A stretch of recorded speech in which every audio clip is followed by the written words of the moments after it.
কয়টা? এবার নাম্বার 1, খেয়াল রাখবেন কিন্তু আমি কিন্তু আলোচনা অল্প করলেও আমার শুরু থেকে শেষ পর্যন্ত খেয়াল রাখতে হবে এবং আমার সাথে একটু হ না সুবহানাল্লাহ আলহামদুলিল্লাহ আল্লাহু আকবার এগুলো বলতে হবে। রাজি আছেন ইনশাআল্লাহ? জবান দিয়েছে কে?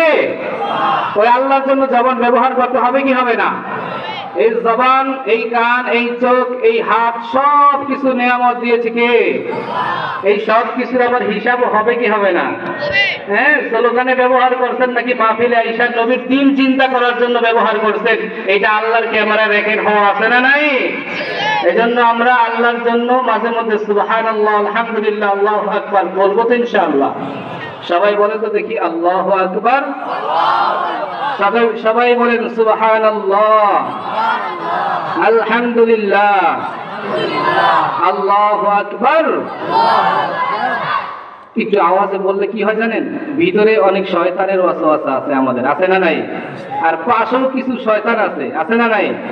শয়তানকে তো বাইন্দা থেকে আসেন নাই, ওই পাশে দাঁড়ায় আছে আপনাকে ধোঁকা দেওয়ার জন্য।